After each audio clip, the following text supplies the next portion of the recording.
What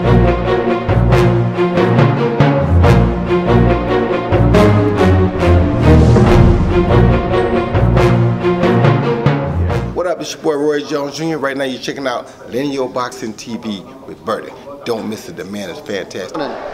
Steve Bird, Lineal Boxing TV, joined by Mr. Nelson. You said to me at the start of the night you could do with another hour. You had 40 fights on. Yeah. It went like clockwork though, didn't it? It did. We've got a great team working behind the scenes. Really fantastic team. 14 fights is the most fights of any show ever in Swindon. So it was a big ask, but we had a fantastic team. We had a real tight schedule and it worked like clockwork, right up to the very end. Some cracking fights, some stoppages, some 50-50s. What a great night. Really was. We can't talk about every fight because we'll be here all night. Yeah. But Harlem Eubank. I tell you, he's a talent, isn't he? You know, we all saw that knockout. Knockout at York Hall. Everyone's seen it, everyone's talking about it, and you could see tonight he's got some skills. Yeah. You know, he was sharp, he was punchy. You know, you could just see he's got it. That guy's a tough guy, he fought. But of course, what I'm thinking now, I'm a promoter, so I look at you're a Eubank at welterweight. There's a Ben at welterweight, and they're both match for him. I see that on the horizon. I see that coming. There's something in the pot there, isn't there? I see that coming. A nice little story. Absolutely. And top of the bill? Yeah, absolutely. Ryan Martin, I've just had a chat with Ryan. He's dominated his opponent, 8 solid rounds, and he's just won every round. And he's got some venom in his punches. He's seen me and he's really disappointed. He said since his last loss, he's only done 5 rounds. He said, so I was rusty tonight. He said, people thought I did well. I'm really disappointed. I should have got him out of there.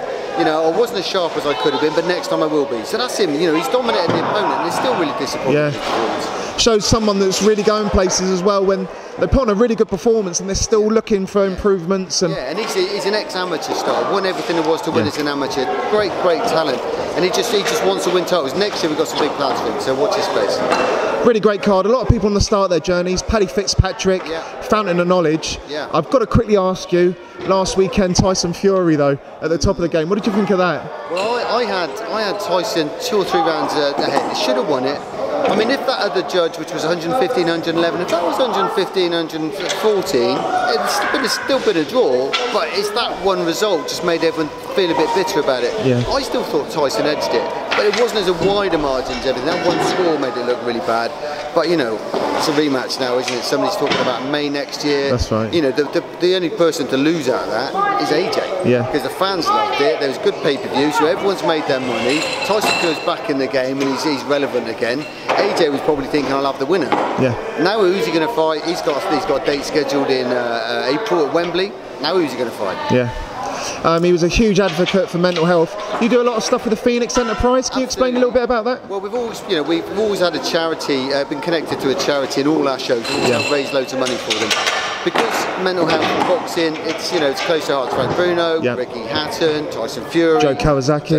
You know, the list goes on. There's a massive list, absolutely. So they're a local mental health charity. We help raise a good few quid. They've raised 4 figures tonight. That's fantastic. Yeah, so we're really pleased that we can work with someone local. We can benefit, somebody in the mental health sector. And when will your next show be? We're looking at the first quarter next year. We're looking at some dates. We're just trying to put a card together now. Announcements coming in the next couple of weeks. Well, Swindon's really buzzing. Everyone definitely got their money's worth tonight. What a fantastic show. It's a brilliant fight town, you know. I mean, there's been shows going on here for decades.